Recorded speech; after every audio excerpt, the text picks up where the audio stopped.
Hello there, my name is Rupesh Thakkar. I have been stalked, harassed and followed by the British government for the past 18 months. It's been a very strange experience. I have had police cars outside my house every time I go outside.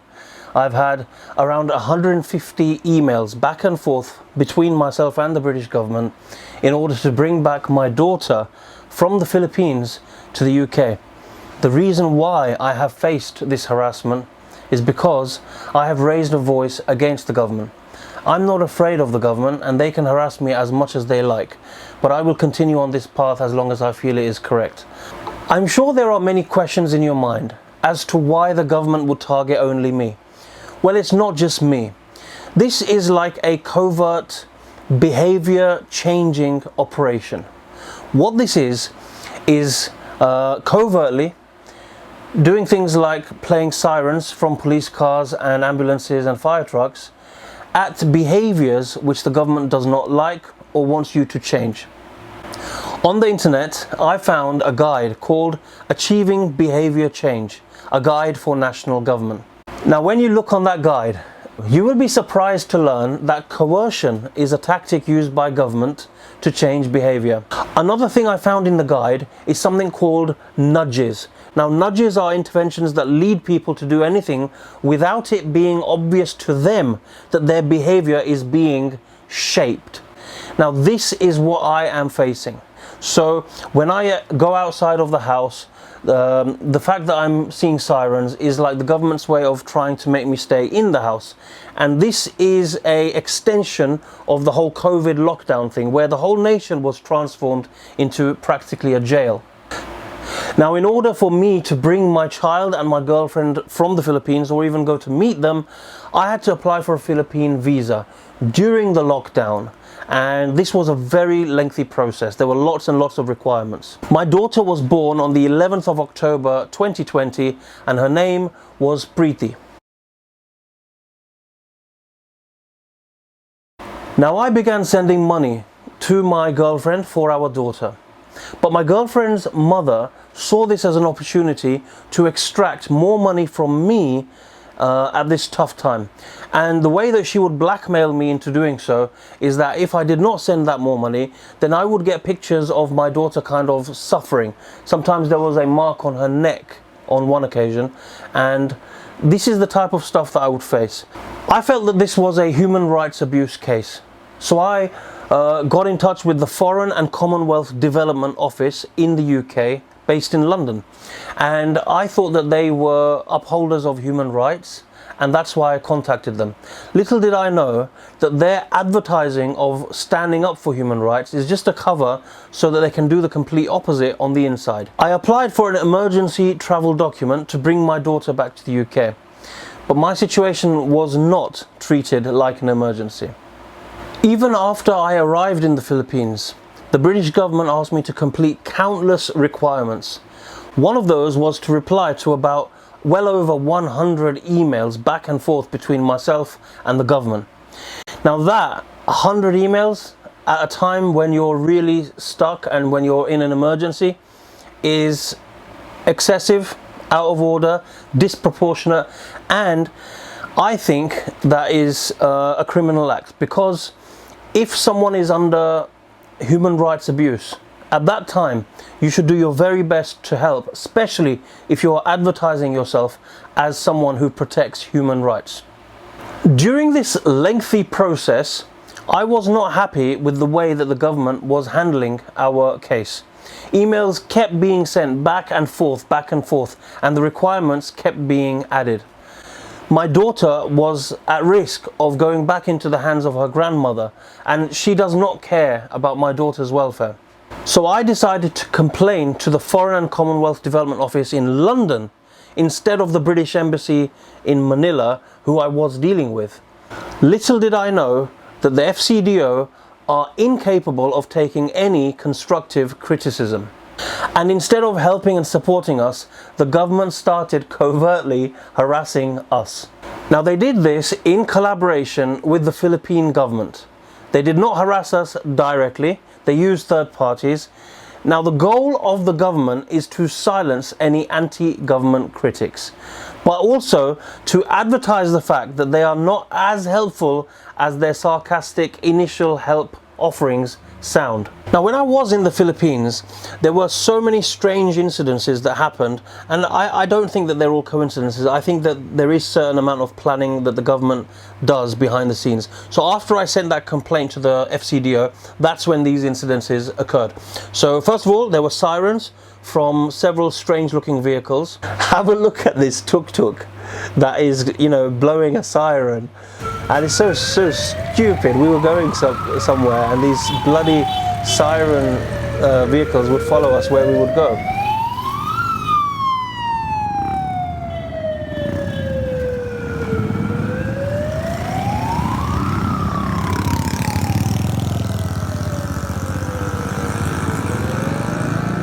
There was a fire truck that kind of reversed.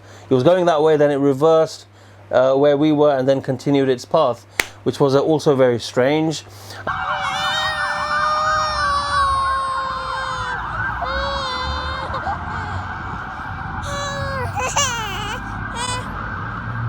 Apart from that, there was, even in my hotel, there were so many strange things, like there was a fire on my cooking stove, so it was a malfunctioning stove.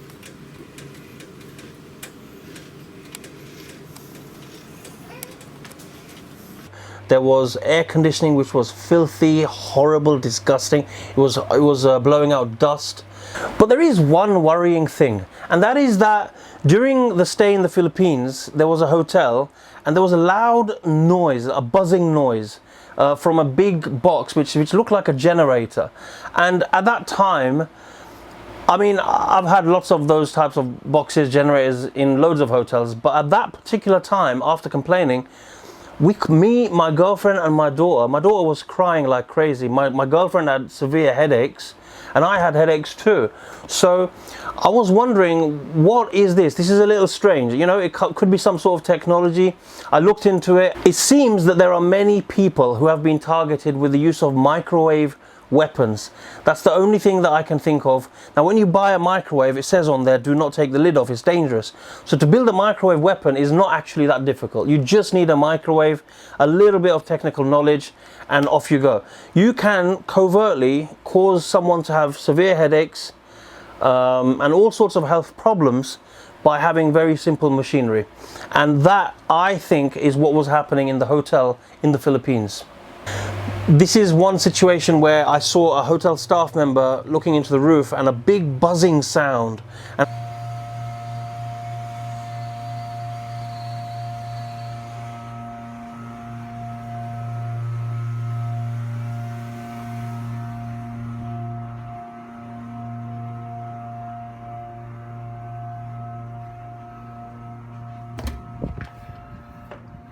There was a clock and it was on the wall and it wouldn't work.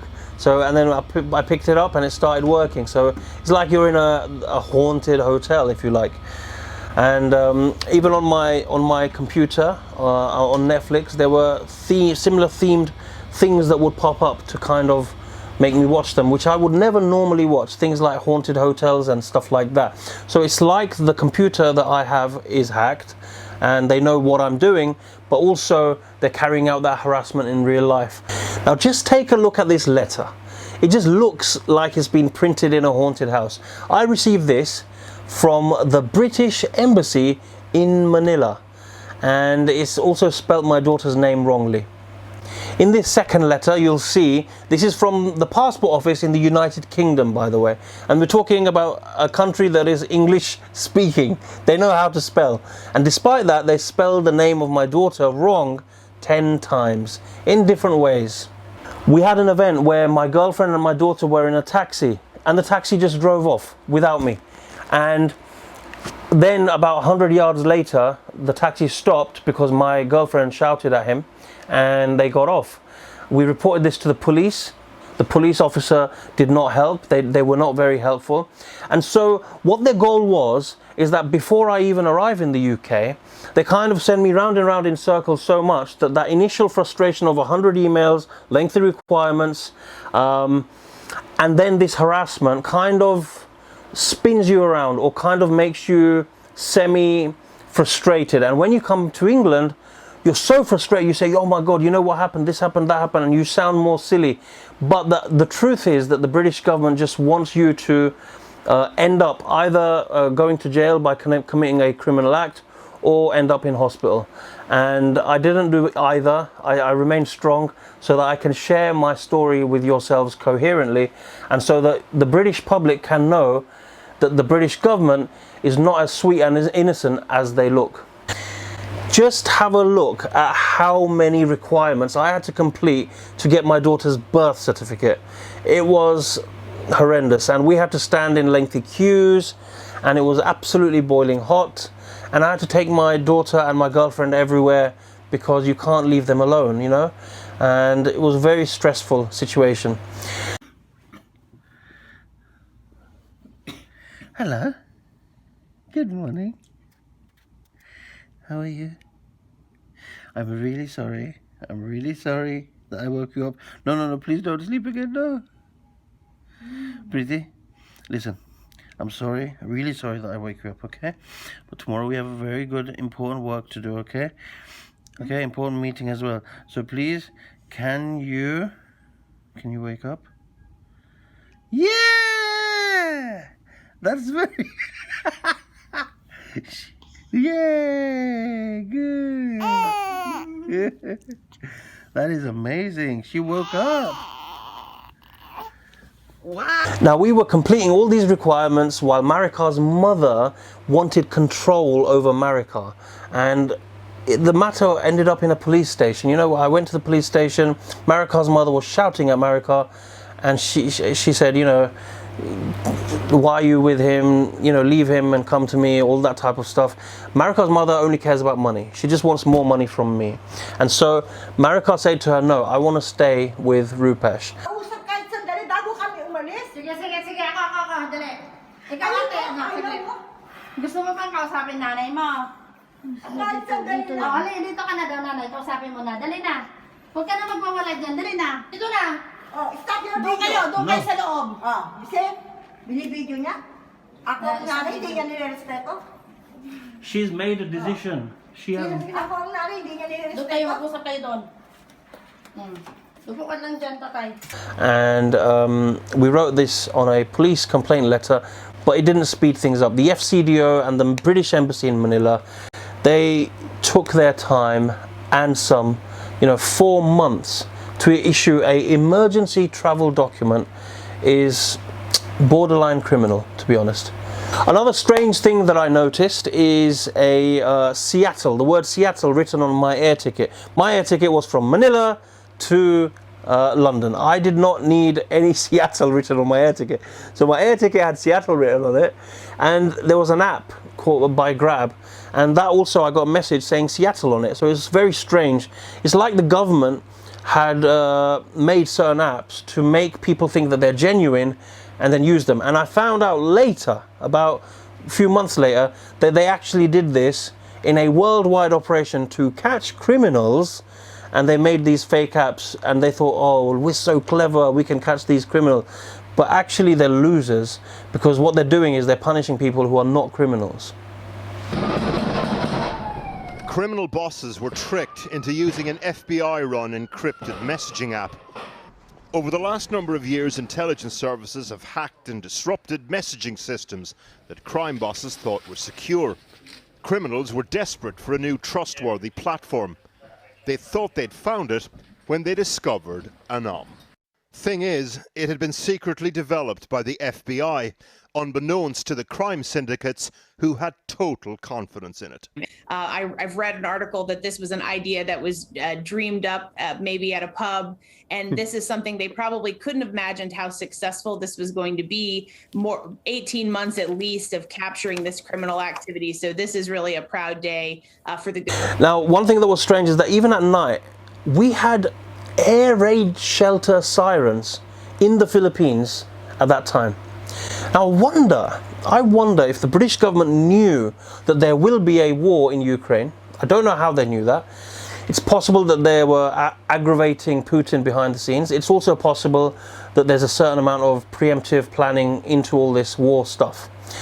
But they were experimenting on the effects of these type of sirens on either people in general or on us, because we were part of this experiment. So just have a look at these sirens. I mean, it's very, very disturbing. There's no real need for them at all.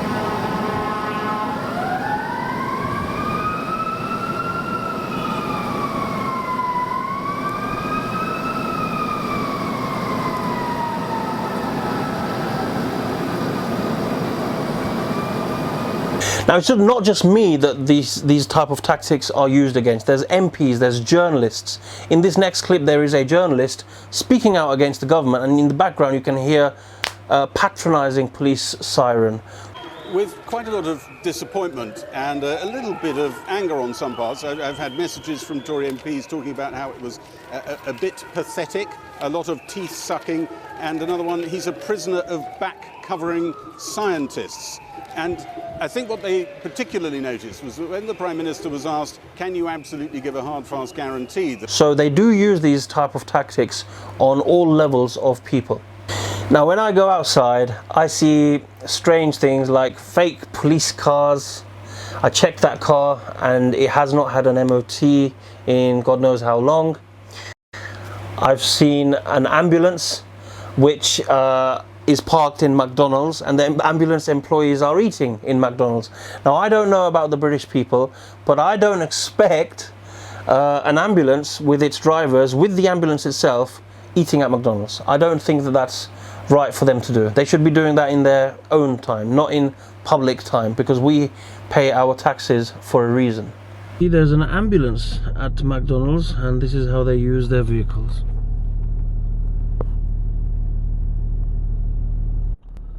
So they are eating in McDonald's, as you can see.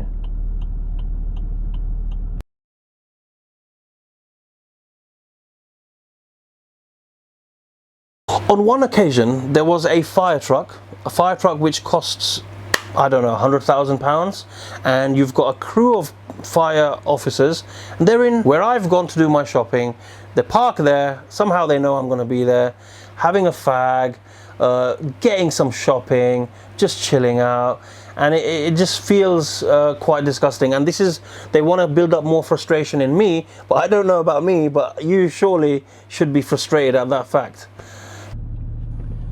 Now, as you can see, I've just come to Lidl to do some shopping, and over here there is a fire truck that is just parked here, absolutely doing nothing, and there's just a fire officer there, and that's about it. They're not doing anything at all, just having a fag and wasting time. And so all these emergency services that we respect so much,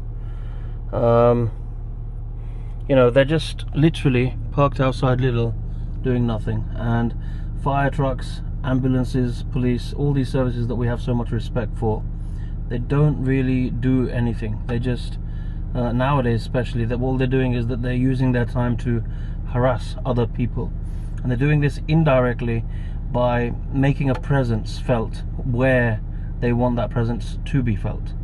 So for example, if there is anyone that is anti-government, if there is anyone who protests against the government, then to silence them, all they do is they use the crews which they already have, and maybe the crew people, they don't know that, but they're just being used as middlemen to kind of make a presence around people who are anti-government.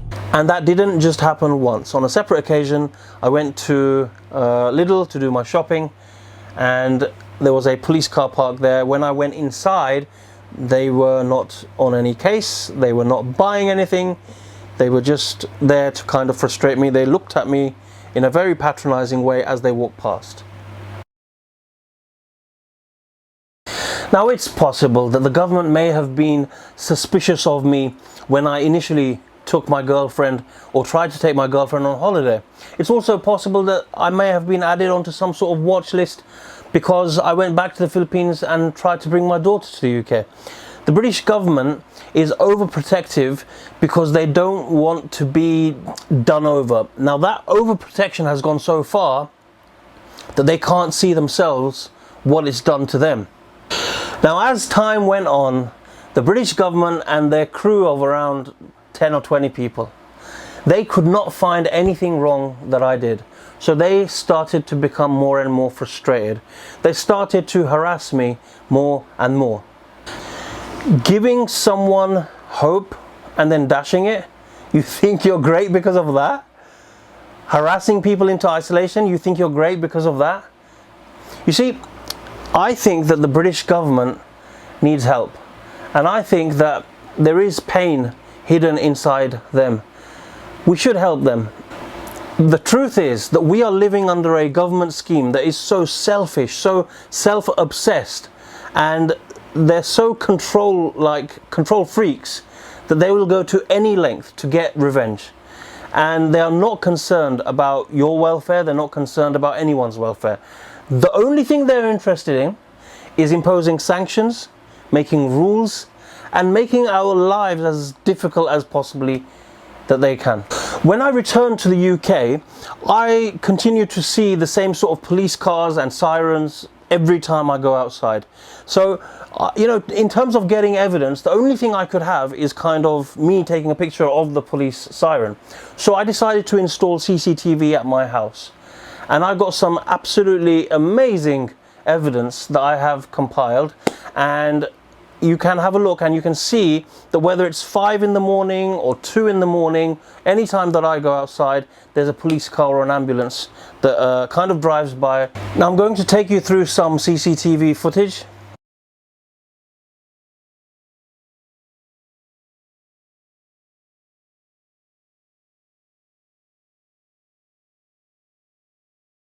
So in this clip, it's 5 in the morning, and just as I step outside, an ambulance with sirens just passes by me. So I just take a moment to give it some respect, and then I continue what I'm doing.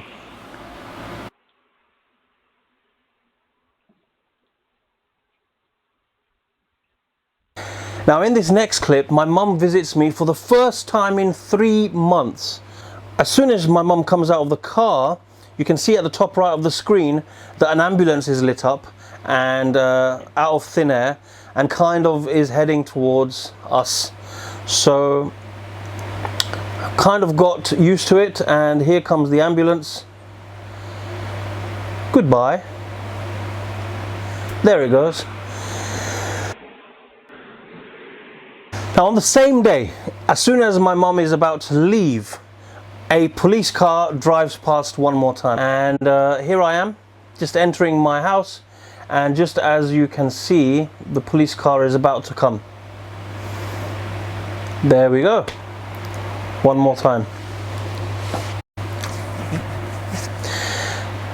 Now when I'm entering the house, I see that and I say, "Hey Mom, did you see that?" Like that. Now there's some way that the government and police know what I'm doing inside my house. So it's possible they've either hacked my CCTV or got some other covert cameras or any other way.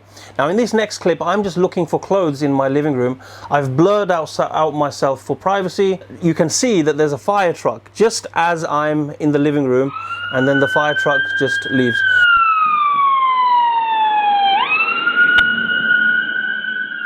So just think how invasive that is, knowing what someone's doing in your house. So now this one is a fake pullover. Now the reason I know it's fake is that in a moment you'll see this police car has got blue lights at the moment. It will change to red in a moment, and there's a truck that it's pulled over. It's all fake, and I was about to come out of my house at that time. So that's why this is happening now. So you can see the red lights, and I just come outside. And I don't go out of the house much, just maybe 2 or 3 times or 4 times a day. But here I come outside, and straight away there's some more street theatre. So I just call my neighbour, and he comes out in a second, and he says, "Yes, just have a look at what's happening over there." And after that brief discussion, I will in a minute just decide to kind of go there and investigate. Now you'll see there's a car that is pulled up ahead of the police. Now the police, behind that police car is another car which is on double yellow lines. So I don't know who would do that in front of a police car, but anyway, their goal is kind of to work together and generate fear. So you'll see, look at that car move and kind of drive around the police and speedily go past me just as I'm going to investigate.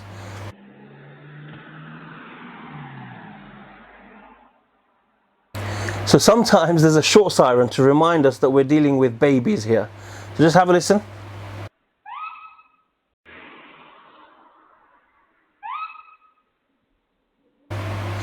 Now in the next clip, my neighbor, he rings my doorbell with a stick. So you'll just see him, and just as he rings the doorbell with a stick, a police car drives past.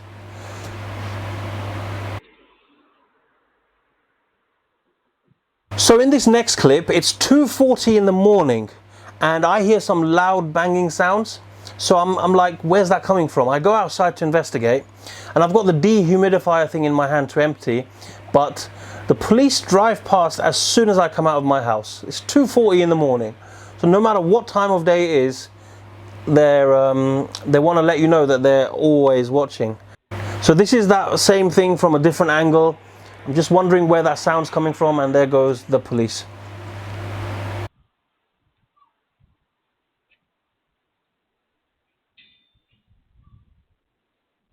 Now on this day, I come home with some food I'm wanting to eat.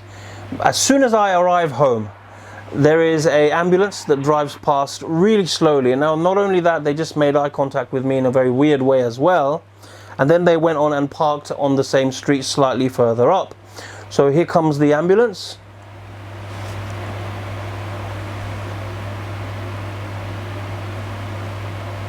There we go. I decided to go and investigate, you know, why is that ambulance parked there? And I went there to share my story with them.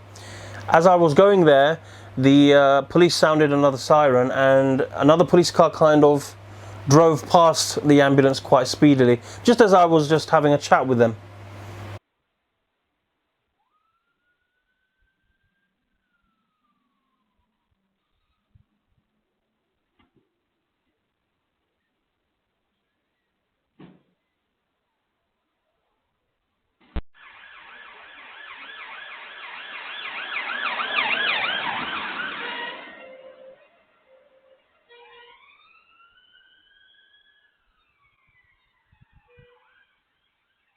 Now I've got a black Range Rover, okay?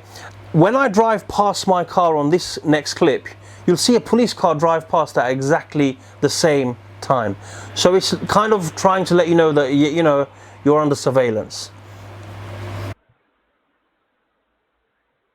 There are thousands of people who have tracked and been, you know, under surveillance to the extent that they either revert to crime or become mentally unwell. So the British government is not catching criminals, that's not their goal. They are manufacturing people who revert to either crime or end up in hospital. It gives them some sort of thrill. It's kind of like fox hunting or bullfighting. It's like that. After 18 months of harassment and following me, stalking me, tracking me, the police finally knocked on my door and they said, "Mr. Rupesh Thakkar, we have noticed suspicious activities of your car." And I said, "Okay, what suspicious activities have you noticed?" And they said, "You were spotted with 2 girls outside." And I said, "Okay, fine. They were probably friends, or if not, then so what? What's the big deal?" And he says, "Were they of legal age?" And I said, "Yes, they were of legal age." And so he said, "Can I come in your house and search your house?" And I said, "Yes." Now, I don't know if they need a search warrant or not, but he came in, searched my house, and I explained to him that the main reason why he is there is because of this covert harassment thing that has been going on for a while.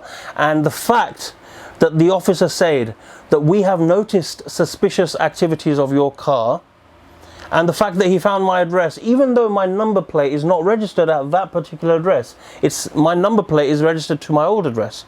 So for them to find my house, you know, let's just get real. The police were using illegal tactics to kind of track and follow me for well over a year.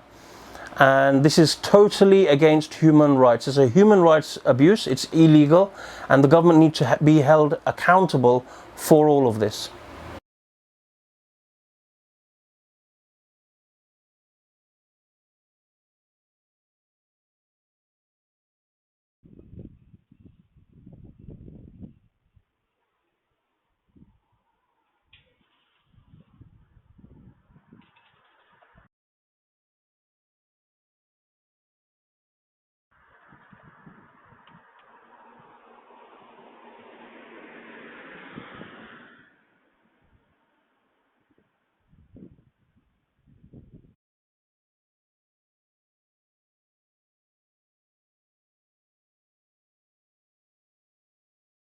So one thing that they can't get over is the fact that I haven't done anything wrong. So a couple of days later, two carefully hand-selected police officers came to my house to see if they could help. And that was not really a way of helping. All they wanted to do is kind of cover up the police. So anything that I said, they said, oh, that's nothing. And they kind of patronized me. They refused to look at the CCTV footage that I have. I mean, if I'm accusing someone of a crime, whether it's a government or anyone, it's the police's duty to kind of investigate. And so for them to kind of patronize and just say, oh, that's nothing, and then leave, I think that's illegal. I think that's against their duty. And I believe that those two police officers should face disciplinary action.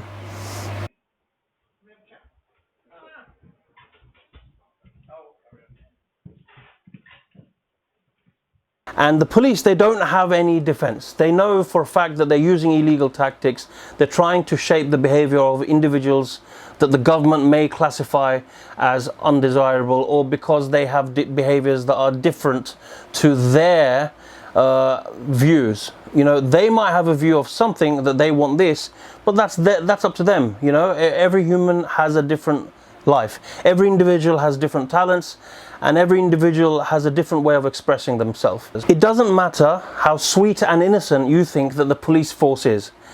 It also doesn't matter how sweet and innocent you think that the government is. If someone is accusing them of harassing themselves, then it's the duty of police and government to look into the CCTV footage and get to the bottom of it. If a police officer refuses to look at CCTV evidence and refuses to take your complaint seriously, then I believe that those police officers should be sacked. So what the police officers have done by refusing to look at my CCTV and instead asking me about mental health and all that type of stuff, what they have done is they have made the government's objectives crystal clear. The government wants society to be mentally so weak that they can then rule over society much more easily. Also, just because they are police officers, it does not mean that it gives them the right to come to my house whenever they want. So in this clip, I'm outside, and just as I go inside, a police car just drives past. It should come in just a moment. And there it goes.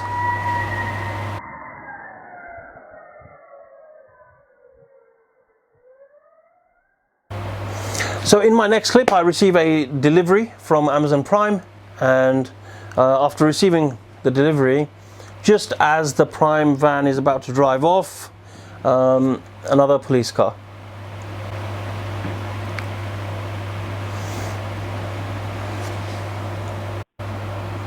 There they go. I just kind of laugh at them, and I get on with my work. And here's their little parade of a black cab and a red cab. Not quite sure what that means, but let that go. And let's move on to the next clip, shall we? Oh, we've got another angle. So same thing, different angle. So just as I'm putting the parcel inside my house, I can hear the siren. So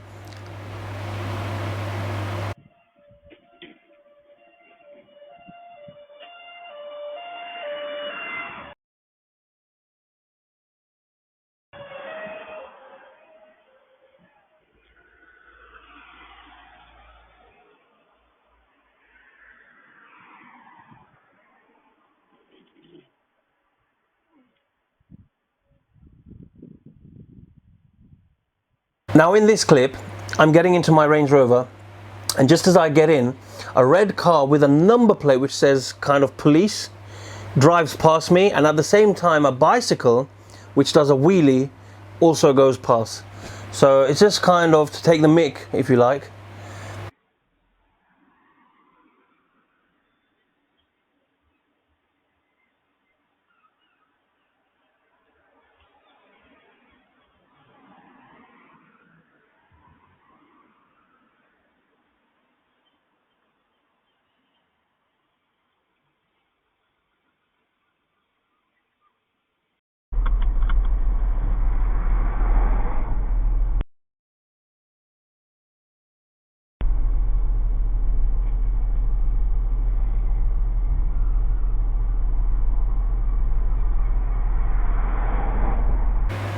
Now in this clip there's a Range Rover with the number plate AK09FXU. Now I have a car which is a black Range Rover and it says AK09PGF. So they've changed the PGF for FXU, so it's kind of like FU, you know. And I've seen that Range Rover quite a few times on whenever I'm going out somewhere, social occasion, they kind of park that there. It's kind of just to kind of patronize and swear at you. They want to try and throw as much abuse at you to reduce your self-confidence. Now in this clip, that police number plate car, POLICE, is just going past my workers as they're entering my house to work on my house. Now it's not just that this time. As that police number plate car goes, a real police car comes a few moments later when I go out to buy something. So this just shows that the police works with unmarked cars with patronizing number plates to kind of make the person seem like they are thinking about something too much. But that's not the case. They are behind the scenes, they are obsessed with trying to throw as much abuse at a single target as they can. Now I leave the house just a few moments later, and as I'm going to my car, just as I get in, you will see that a police car will drive past. So we have the police number plate car just a few moments ago and the police working in collaboration.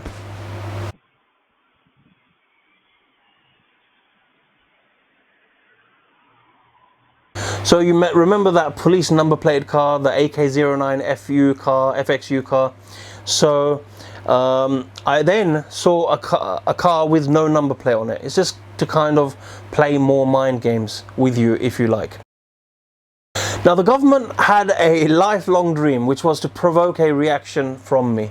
So there was a day when, as soon as I came out, there was an ambulance that drove past with sirens, and on that day it was kind of becoming a little bit annoying, to say the least. And so this time when I came out and the ambulance drove past, I just, you know, threw the chair on the floor in frustration.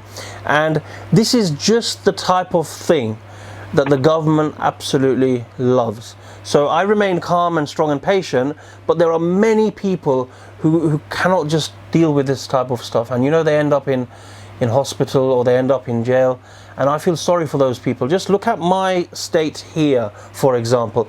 I am just you know, a little exhausted, a little tired, whatever you want to call it, and the government absolutely loves that. They see that I'm exhausted, and what they do then is to kind of make me more exhausted.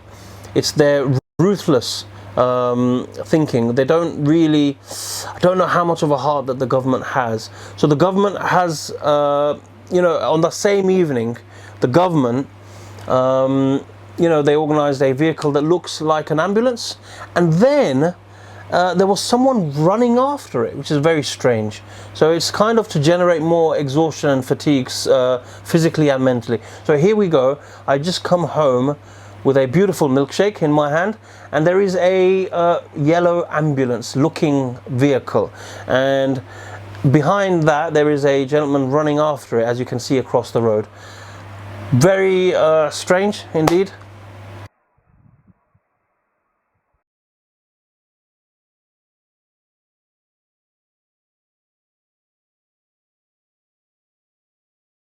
Also, if you're a police officer, it does not mean that you know everything about every department of the police force. Just like if there is a worker who works in Asda or Tesco or Sainsbury's, it's not necessary that they know everything. You know, there is a buying manager, there is a stocker, there is a cashier, there is a store general manager, and all sorts of different posts. Different levels of people have different levels of knowledge. So just because you don't have any negative experiences of the FCDO or the police, it does not mean that you know everything. And on the contrary, if you do know something, then I would encourage you to step up and stand up for your country. This is not just about you, this is about the people of England and the wider world. So I would encourage you to blow the whistle, step forward, do not be afraid of government. Government is nothing. Government is nothing to be afraid of. They can do anything they want to me. I am not going to change my position until I want to. You know, there are so many people that are stuck in a mental health ward or in jail because of this covert harassment. There was a man, a lawyer, who believed that he was being followed by the police. He did not know how to get help. He did not know who to turn to. He didn't know who the real police were and who the fake police were. And in the end, he reverted to crime. The court judged him as mentally unwell. But I bet you that there is some truth to his story as well. And I bet that the government's covert harassment scheme is something that has to do with his situation. To all the psychiatrists, the doctors, you need to be made aware of this situation, because there is a difference between a person who's suffering from mental health and a person who has an environment created around him to mimic mental health problems. Individually, these things may not be harassment, but collectively, it is the most disgusting group stalking and bullying organized by the government in the most disgusting way. I believe there need to be strong laws put in place to stop this type of covert harassment. If they can do this to me, just think how much pressure employees of the government would be under. They must be so afraid to speak out. But let me send a clear message to government employees. Don't be afraid of government. They are losers. Expose them and set yourselves free. And just as a hint, it does not matter which political party you choose. It does not even matter which candidate you choose.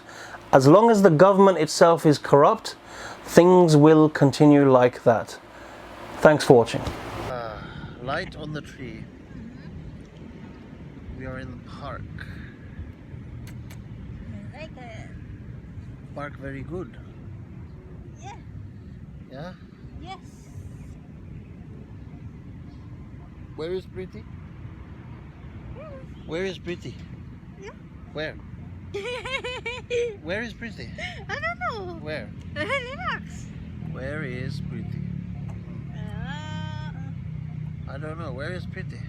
I don't know. I'm so sleepy. Where is Pretty?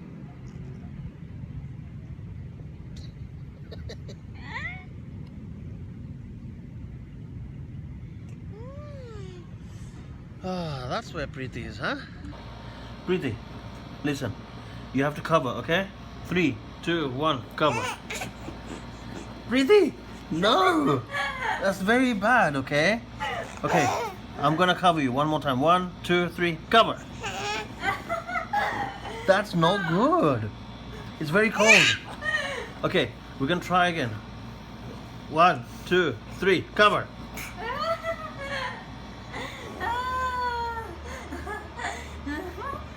Okay, look. 1, 2, 3, cover.